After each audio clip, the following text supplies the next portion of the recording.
జ్ఞానానందమయం దేవం నిర్మలస్ఫటికాకృతిం ఆధారం సర్వవిజ్ఞానాం హయగ్రీవం ఉపాస్మహే.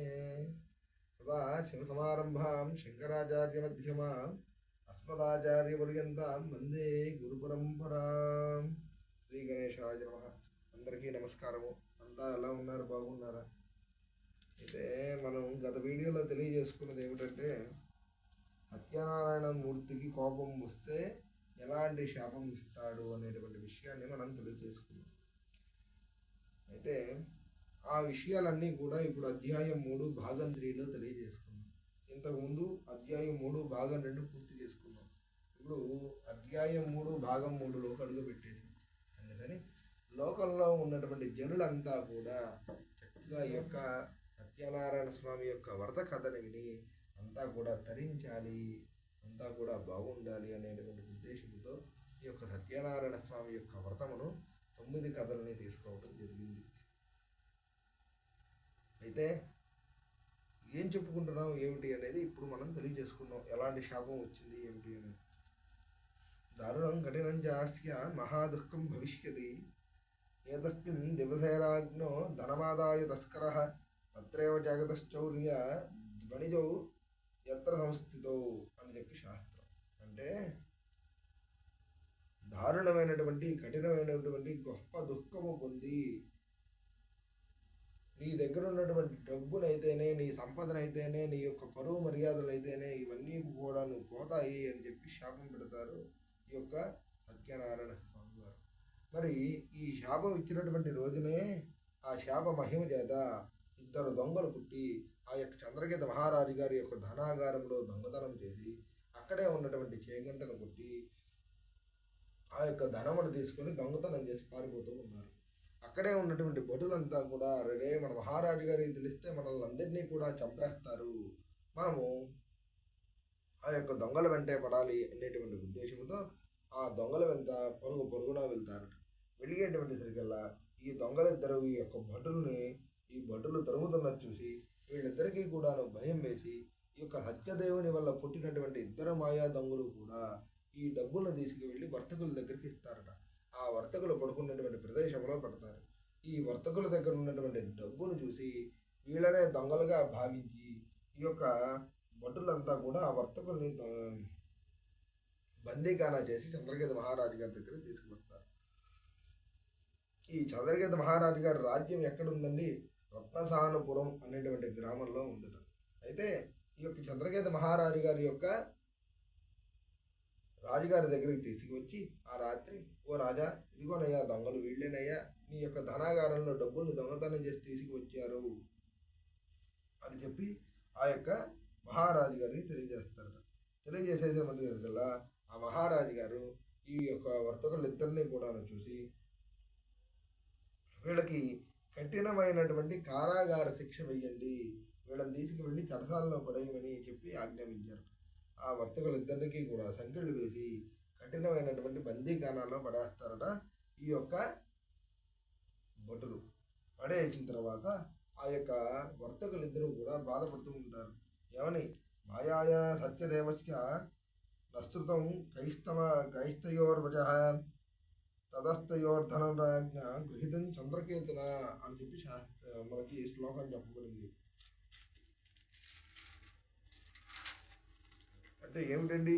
ఈ యొక్క సత్యదేవుని యొక్క మహిమచే ఈ వర్తకులిద్దరూ కూడా ఖైదీ చేసిన తర్వాత ఆ యొక్క వారికి సంబంధించినటువంటి భార్య, అంటే ఆయన భార్య కూడా ఇంతే దుఃఖమును పొందుతోందట. ఎలా దుఃఖము పొందుతోందండి అంటే, ఈయన భార్య అంటే భర్త చేసినటువంటి పాపములో సగభాగం భార్యకు కూడా వస్తుంది. యొక్క కలియుగములో భూలోకములో ఎలా వస్తుందండి అంటే, ఎందుకు వస్తుందండి అంటే, భర్త యొక్క శరీర భాగంలో భార్య సగభాగం. మరి అందుకే అర్ధనాదీశ్వరుడు అని చెప్పి మనం చెప్పుకుంటాం. మరి ఈ యొక్క భర్త కష్టపడేటువంటిటప్పుడు, భర్త ఏదైనా మొక్కున్నప్పుడు భార్య ఆ మొక్కు తెరవకపోయినా, ఆ తండ్రికి సంబంధించినటువంటి పిల్లలు ఆ మొక్కు తెరవకపోయినా ఆ కుటుంబం అంతా కూడా ఈ యొక్క బాధలు పడుతూ ఉంటుంది. మరి ఏ మొక్కు మొక్కాడండి అంటే, యతఃపూర్వం ఈ యొక్క సత్యదేవుని యొక్క వ్రతము చేస్తాను అని చెప్పి నమస్కారం చేసుకుంటాడు. ఎందుకు నమస్కారం చేసుకుంటాడు? నాకు సంతానము కలిగితే నేను సత్యనారాయణ స్వామి యొక్క వ్రతము చేస్తాను అని చెప్పి నమస్కారం చేసుకుంటాడు. సంతానాన్ని ఇచ్చాడు. ఎందుకు ఇచ్చాడు? ఆనాడు మహారాజు గారు, ఈ వర్తకుడు నివసించేటువంటి గ్రామంలో ఉన్నటువంటి మహారాజు గారు సత్యదేవుని యొక్క వ్రతము చేసి నాకు పుత్ర సంతానం కావాలి అని చెప్పి కోరుకుంటే ఆ మహారాజు గారు ఇంకా సంతానం ఇవ్వలేదు. కానీ ఈ వర్తకుడికి నాకు అమ్మాయి కానీ అబ్బాయి కానీ పుడితే నేను నీ యొక్క సత్యనారాయణ స్వామి యొక్క వ్రతాన్ని ఆచరిస్తాను అని చెప్పి ఈ యొక్క వర్తకుడు నమస్కారం చేసుకుంటాడు. నమస్కారం చేసుకుంటే అంతటి మహారాజు గారు గొప్పగా వ్రతం చేస్తేనే ఆయనకి ఇంకా పుత్ర సంతానాన్ని ఇవ్వలేదు, నీకు ఎటువంటి వ్రతము చేయకుండానే నేను సంతానాన్ని ఇచ్చాను అనేటువంటి కోపముతో ఈ యొక్క వర్తకుడికి శాపాన్ని ఇస్తాడు ఈ యొక్క సత్యదేవుడు. మరి ఈ శాపమునిచ్చిన తర్వాత భర్త ఈ యొక్క కోరికను కోరుకున్న తర్వాత ఈ కోరికను తీర్చేది ఎవరు అంటే భార్య. మరి ఈ భార్య కూడా జ్ఞాపకం ఉన్న భర్త మాట వినకపోతే భార్య అయినా సరే సరైనటువంటి మార్గంలో పెట్టుకొని ఈ యొక్క సత్యదేవుని యొక్క వ్రతాన్ని ఆచరించారు. కానీ ఈ భార్యాభర్తలిద్దరూ కూడా సత్యదేవుని యొక్క వ్రతము ఆచరించలేదు కాబట్టి ఆ యొక్క సత్యదేవునికి కోపం వచ్చి ఇంతటి శాపాన్ని ఇవ్వడం జరిగింది. ఈ శాపం వలన ఎవరు నష్టపోయారు ఇక్కడ అంటే ఈ యొక్క వర్తకుడు నష్టపోయాడు. ఎందుకు? పరువు నష్టం కలిగింది. జైలుకి వెళ్ళావు అనేటువంటి పరువు నష్టం ఉంటుంది. ఈ భార్య ఎందుకు కష్టపడుతోందండి అంటే పట్ట పగలే మిట్ట మధ్యాహ్నం వీళ్ళు ఇంట్లో ఉండగానే ఈ యొక్క భార్య పిల్లని తరివేసి ఈ ఇంట్లో ఉన్నటువంటి ధనమంతా కూడా దొంగతనం చేసి తీసుకువెళ్ళిపోతారు ఈ దుండగలు అంటే దొంగలు. మరి ఈ దొంగతనం చేసి తీసుకువెళ్ళినటువంటి సొమ్ము ఏదైతే ఉందో వాళ్ళు అనుభవిస్తారా అంటే అనుభవించరు. కానీ ఇలా జరుగుతూ మరి ఈ భార్య కూడా అష్టకష్టాలు పడుతుంది. ఇన్ని అష్టకష్టాలు పడడానికి కారణం ఎవరు అంటే భర్తలో సగభాగం భార్య. కాబట్టి ఎలా చెబుతున్నాము అంటే పురాణం శాస్త్రమే చెప్పింది, మనందరికీ కూడా తెలుసు. ఏమిటండి? బ్రహ్మదేవుడు సరస్వతీదేవికి స్థానం ఎక్కడిస్తాడు? తన శరీర భాగంలో ఉంటే నాలుక మీద ఇస్తాడు. అందుకనే వాక్శుద్ధి బాగుండాలి అనుకుంటాం. నాలుక మీద వాక్శుద్ధి ఉంటే సరస్వతీ దేవుడిని ఆఖ్యం చేస్తుంది. బాగా ఎవరైనా అమ్మాయి కానీ అబ్బాయి కానీ చదువుతున్నారనుకోండి, ఏమంటాం మనం? ఒరే నీలో సరస్వతీదేవి కనపడుతోందిరా, లేకపోతే ఇంకోటో అంటారు పెద్దవాళ్ళు. ఇలాంటి శాస్త్రాలన్నీ అప్పటి నుంచి వచ్చినాయి. తర్వాత విష్ణుమూర్తిని లక్ష్మీదేవి అడుగుతుంది, మీలో నా యొక్క భాగం ఎక్కడండి అంటే నా గుండెల్లో అంటాడు, అంటే హృదయంలో అంటాడు. మరి ఇదే మాట పార్వతీదేవి పరమేశ్వరుని అడుగుతుంది. ఏమని అడుగుతుంది? మరి వాళ్ళు ఒకళ్ళు నాలుగు ఇచ్చారు, ఇంకొకళ్ళు గుండెకాయ ఇచ్చారు, మరి మీరేమి ఇస్తారండి? చెయ్యి ఇస్తారా, కాలు ఇస్తారా, లేకపోతే ఇంకేమైనా ఇస్తారా ఏమిటండి అంటే ఆ పరమేశ్వరుడు చెబుతాడు. ఏమని చెబుతాడంటే, పిచ్చిదానా, ఇప్పుడు భర్తలో సగభాగం భార్య, అందుచేత నా శరీరంలో అర్ధభాగం నీదే, తీసేసుకోవాలని చెప్పి ఆ యొక్క భార్యకి ఇచ్చేయడం జరుగుతుంది. ఆనాడు వచ్చింది ఏమని? ఈ యొక్క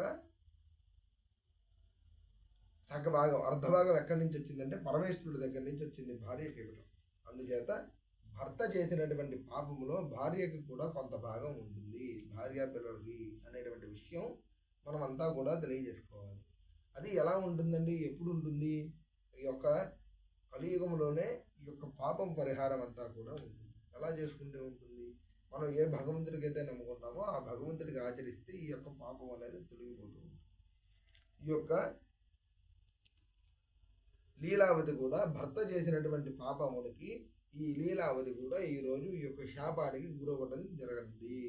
ఇది మనం తెలుసుకోవాల్సినటువంటి విషయం. అయితే ఆదివ్యాధి సమాయుక్త క్షుప్తి పాసాది దుఃఖిత అన్నచింత పరాభూత్వ బభ్రామ గృహే అని చెప్పి చెప్పుకుంటున్నాం. అంటే ఆకలి దప్పికతో కలిగి అన్నము ఎక్కడ దొరుకుతుందో ఎదుక్కుంటూ బతుకుతోందట ఈ యొక్క భార్య. ఎంత దుస్థితి కలిగిందో చూసారా? భగవంతుడికి పూజ చేస్తాను అని చెప్పి సంకల్పం చేసుకుంది. సంకల్పం అంటే మొక్కుంది. ఎవరు మొక్కుంది? ఈ యొక్క వర్తకుడు మొక్కున్నాడు. మరి మొక్కున్నప్పుడు ఈ యొక్క సత్యదేవుని యొక్క వ్రతము చెయ్యకపోతే తినడానికి తిండి కూడా దొరకలేదట ఈ యొక్క వర్తకుని యొక్క భార్య. ఎంత కష్టపడుతోందో చూద్దాం. ఇప్పుడు తినడానికి తిండి దొరకలేదట. ప్రతిరోజు అన్నమో రామచంద్ర అని చెప్పి యాచన చేస్తూ ఉందట. యాచన చేయటం అంటే అడుక్కోవటం. ప్రతి ఇల్లు తిరుగుతోందట. మొహం దాచుకుని ఉదయం నుంచి సాయంత్రం వరకు కూడా ఆకలి దప్పికతో ఆ ఆకలి మంటని అలా చంపుకుని సాయంకాల సమయమున తల దాచుకుని ప్రతి ఇల్లు తిరిగి చెయ్యి జాచి అన్నమో రామచంద్ర అని చెప్పి యాచన చేస్తూ ఉందట. యాచన చేస్తూ ఉండగా ఏ రోజు కూడా సరైనటువంటి తిండి దొరకలేదట. ఒకనాడు బాగా ఆకలి కలిదై ఒక బ్రాహ్మణ గుహముకు వెళ్ళిందట కళావతి. వెళ్ళేసరికల్లా ఆ బ్రాహ్మణ యొక్క ఇంటిలో సత్యదేవుని వ్రతాన్ని ఆచరిస్తూ ఉన్నారట. ఆచరిస్తూ ఉండగా బాగా ఆకలి వేసి ఈ యొక్క కళావతి ఆ యొక్క బ్రాహ్మడి యొక్క ఇంటి వద్దనే కూర్చుని ఉందట. ఈ యొక్క సత్యదేవుని యొక్క వ్రతం అంతా అయ్యేదాకా కూడాను ఉండి ఈ యొక్క సత్యదేవుని వ్రతం పూర్తి చేసుకుని స్వయముగా స్వామివారి యొక్క తీర్థాన్ని ప్రసాదాన్ని తీసుకుని కొంత నోట్లో వేసుకుని నేనే కాదు నా యొక్క తల్లి కూడా ఆకలితోనే ఉంది అనేటువంటి ఉద్దేశంతో అక్కడి నుంచి ప్రసాదమును తీసుకుని బయలుదేరి ఇంటికి వస్తుంది. ఇంటికి వచ్చేటువంటి సరికల్లా ఈ యొక్క తల్లి కోపంగా ఉంటుంది. ఇంటికి ఏ సమయంలో చేరుకుంటుంది? అడుక్కోవడానికి సాయంత్రం 6 గంటలకు వెళితే రాత్రి 2 గంటలకు ఇంటికి వస్తుంది ఈ యొక్క కళావతి. ఈ తల్లి కంగారు పడుతూ ఉంటుంది. నా యొక్క కుమార్తె ఇంకా ఇంటికి రాలేదు, ఎక్కడికి వెళ్ళిందో ఏమిటో అని చెప్పి కంగారు పడుతూ ఉంటుంది తల్లి. అసలే చిన్నపిల్ల, ఎక్కడికి వెళ్ళిందో ఏమిటో అని చెప్పి కంగారు పడుతూ ఉండగా ఆ రాత్రికి ఇంటికి చేరుకునేటువంటి సరికి 2 అయింది. ఆ రాత్రి తల్లి కోపంతో అడిగింది, అమ్మాయి ఎక్కడికి వెళ్ళావు అని చెప్పి కొంచెం గట్టిగా ప్రశ్నించిందట. ప్రశ్నించేటువంటి సరికల్లా ఆ రాత్రి కాలమందు పెనిమిటి నీ యొక్క పెనిమిటి ఇంట్లో లేడు అనేటువంటి ఉద్దేశంతో నీ యొక్క ఏమైనా నీ మనసులో సంశయం ఏమైనా కలిగిందా అని చెప్పడంగా ఆ పుత్రికను అడుగుతోంది. ఓ పుత్రిక, రాత్రి ఎచ్చటం ఉన్నావు, నీ మనసులో ఏమి సంకల్పం కలిగింది?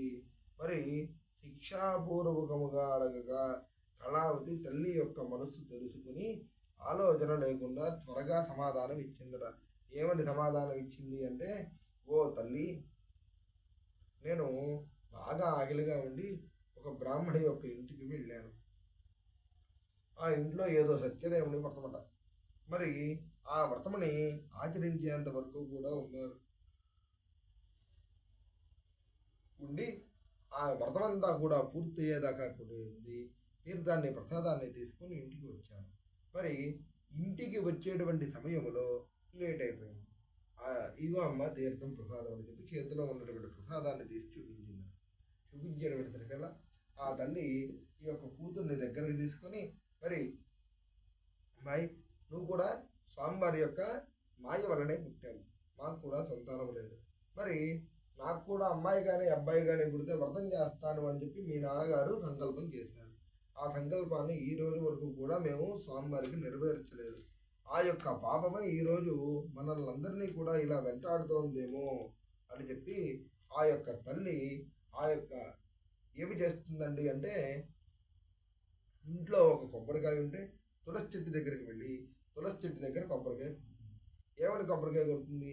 నా భర్త నా అల్లుడు క్షేమంగా ఇంటికి తిరిగి వస్తే నేను సత్యదేవుని యొక్క వ్రతాన్ని ఆచరిస్తాను, నేను నా కూతురు కూర్చొని అని చెప్పి మా యొక్క లీలావతి కొబ్బరికాయ కొడుతుంది తులసి చెట్టు దగ్గర. ఎప్పుడైతే కొబ్బరికాయ కొడుతుందో ఆ రాత్రి సమయమునే చంద్రకేతు మహారాజు గారి కళ్ళలో స్వప్న దర్శనాన్ని ఇస్తారు ఈ యొక్క సత్యదేవుడు.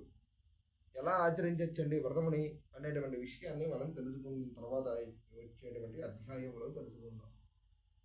స్త్రీలు కూడా ఈ యొక్క వ్రతాన్ని ఆచరించచ్చా, భర్త లేకుండా స్త్రీలు ఈ యొక్క వ్రతాన్ని ఆచరించచ్చా అనేటువంటి విషయాన్ని రేపు వచ్చేటువంటి అధ్యాయంలో తెలుసుకుందాం. అయితే ఈ యొక్క సత్యదేవుడు ఎలా కరుణించాడు అనేటువంటి విషయంలోకి వస్తే, వర్తేననే నసంతుష్టో సత్యనారాయణ ప్రభు దర్శయ మానస్వప్నం హి చంద్రకేతోర్ నరస్థిజ అని చెప్పి చెప్పుకుంటున్నాం.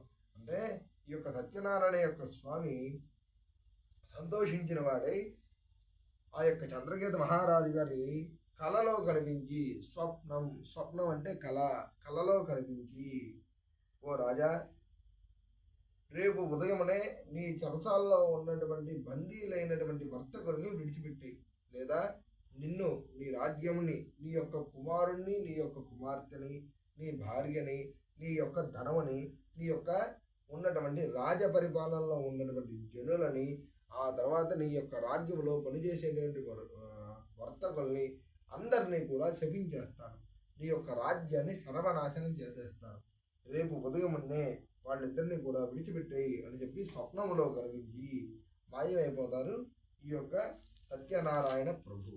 మాయమైన తర్వాత ఈ యొక్క మహారాజు గారు ఆ కళ్ళలో నుంచి లేచి ఉదయం ఎప్పుడవుతుందా అని చెప్పి ఎదురు చూస్తూ ఉంటారు.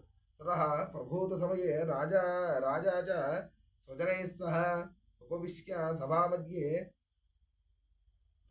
స్వప్నం జనప్రతి అని చెప్పి అనుకుంటున్నాం. ఆ చంద్రకేతు మహారాజు గారు ప్రాతకాలం అంటే తెల్లవారుజాము సమయంలో ఆ యొక్క రాజపురోహితులు, ఆ పరిపాలన చేసేటువంటి రాజపురోహితులతో, అలాగే మంత్రులతో, సర్వ జనులతో, ఆ తర్వాత సభా మధ్యలో కూర్చుని తనకు వచ్చినటువంటి స్వప్నము గురించి అందరికీ తెలియచేశారు. స్వప్నము అంటే మనం ఏమనుకున్నాము, కళ. తనకి వచ్చినటువంటి కళ గురించి అందరికీ తెలియజేశారు. అంటే కళలో సత్యనారాయణ స్వామి వారు కనిపించారు, ఆ యొక్క సత్యనారాయణ స్వామిని ఈ విధముగా చెప్పారు అనేటువంటివంతా కూడా వాళ్ళందరికీ తెలియజేయగా, అక్కడే రాజ్యంలో పరిపాలన చేస్తున్నటువంటి రాజపురోహితులు, సామంతాది పురోహితులు ఎవరైతే ఉన్నారో వారంతా కూడా మహారాజు గారికి తెలియజేస్తున్నారు. ఓ రాజా, ఇదంతా కూడా నీ తప్పిదం వల్ల అయితే జరగలేదయ్యా, ఇదంతా కూడా స్వామివారి మాయ వలనే జరిగింది. అందుచేత ఆ వర్తకులిద్దరినీ కూడా రేపు ఈరోజు ఉదయమునే విడిచిపెట్టేస్తే నీకు ఎలాంటి దుస్థితి కలగదు అని చెప్పి అక్కడ ఉన్నటువంటి రాజపురోహితులంతా కూడా మహారాజు గారికి తెలియజేయగా, ఆ యొక్క మహారాజు గారు ఆ వర్తకులిద్దరినీ కూడా తీసుకురమ్మని చెప్పి భటులకు ఆజ్ఞాపించి ఆ వర్తకులిద్దరినీ కూడా తీసుకువస్తారట. తీసుకువస్తే ఆ వర్తకులిద్దరూ కూడా భయముతో గజ గజ గజ గజ గజ గజ వణికిపోతున్నారట. ఎందుకు వణికిపోతున్నారండి? ఈ మహారాజు గారి యొక్క లక్షణం ఏమిటండి అంటే, ఈ యొక్క మహారాజు గారు ఈయనకు ఉన్నటువంటి మంచితనం ఏమిటంటే, ఎలాంటి విచారణ చేయకుండా ఎవరికి ఎలాంటి శిక్ష వేయరు. కానీ మనకు ఆ రోజు ఎలాంటి విచారణ లేకుండానే శిక్ష వేశారు కదా. ఈ రోజు ఎలాంటి విచారణ చేసి మనకి ఎలాంటి శిక్ష వేస్తారు అని చెప్పి భయపడుతూ ఉండగా, ఆ యొక్క మహారాజు గారి యొక్క వర్తకులిద్దరినీ కూడా చూసి, ఒరే నాయన్లారా, మీరిద్దరూ కూడా స్వామివారి మాయ వలనే శపించబడ్డారా, మీరు ఏదో జన్మలో ఏదో పాపం చేసుకున్నారు, మీరిద్దరూ కూడా మసులుకోండయ్యా అని చెప్పి ఆ యొక్క చంద్రకేతు మహారాజు గారు వర్తకులిద్దరినీ కూడా హెచ్చరించి వారిద్దరికీ కూడా క్షౌర కర్మాదులు చేయించి, క్షౌర కర్మాదులు అంటే ఏమిటండి? జుట్టు, గడ్డము, ఇవన్నీ కూడా. జుట్టుని మనం క్షౌరం అని చెప్పి అనుకుంటాం. క్షౌర కర్మాదులు చేయించి వాళ్ళిద్దరికీ కూడా నూతన వస్త్రాలు ఇచ్చి, మరి వాళ్ళిద్దరినీ కూడా సంతోషింపజేసి, వారి దగ్గర తీసుకున్నటువంటి ధనము కంటే రెండింతలు ఎక్కువగా ధనాన్ని ఇచ్చి ఆ వర్తకులిద్దరినీ కూడా ఇంటికి వెళ్ళమని చెప్పి ఆ యొక్క మహారాజు గారు పలుకుతారు. అంటే ఆ యొక్క చంద్రకేతు మహారాజు గారి యొక్క రాజ్యం నుంచి, చంద్రకేతు మహారాజు గారి రాజ్యం అంటే ఏ ఊరండి? రత్నసానుపురము నుంచి ఈ యొక్క వర్తకుల ఇంటికి వెళ్ళమని చెప్పి తెలియజేస్తారు. తెలియజేసేటువంటి సరికల్లా ఈ వర్తకులిద్దరూ కూడా ఇక్కడి నుంచి బయలుదేరి వెళతారు. ఇక్కడికి మనము అధ్యాయం 3 భాగం 3ని పూర్తి చేసుకున్నాం. అంటే రేపు నుంచి వచ్చేటువంటి కథ అధ్యాయం 4 నుంచి భాగం 1 నుంచి మళ్ళీ రేపు మనం అంతా కూడా తెలియజేసుకుందాం. ఇక్కడికి మనము 3 భాగాలు పూర్తి చేసుకున్నాం. అధ్యాయం 3లో 3 భాగాలు పూర్తి చేసుకున్నాం. సత్యనారాయణ యొక్క స్వామి యొక్క వ్రత కథల్లో 3 కథల్ని మనం ఈ రోజు వరకు తెలియజేసుకోవడం జరిగింది. ఈ యొక్క 3 కథల్ని మనం ఎంతో విజయవంతంగా తెలియజేసుకున్నాం. మరి ఇదంతా కూడా ఎలా సాధ్యపడిందండి అంటే, కేవలం ఈ యొక్క నా యొక్క వీడియోలు చూసేటువంటి జనుల వల్లే జరిగింది. ఈ యొక్క వీడియోల్ని మీరంతా కూడా చూసి నన్ను సంతోషింపజేస్తే ఇలాంటి మరెన్నో మంచి వీడియోలు, మరెన్నో మంచి విశేషాలు, మరెన్నో వ్రత కథలు, వ్రతములు మీ అందరికీ కూడా తెలియజేయడం జరిగింది. స్వస్తి. ఇక్కడికి ఈ యొక్క వ్రత కథలు మనం 3 కథల్ని పూర్తి చేసుకున్నాం. రేపటి నుంచి 4వ అధ్యాయాన్ని ప్రారంభించుకుందాం. రేపు అధ్యాయంలో మనం తెలుసుకునేటువంటి విషయం ఏమిటంటే, స్త్రీలు కూడా ఈ యొక్క సత్యనారాయణ స్వామి యొక్క వ్రతముని ఆచరించచ్చా, ఆచరిస్తే ఎలా ఆచరించాలి అనేటువంటి విషయాన్ని మనం తెలియచేసుకున్నాం. ఇక్కడికి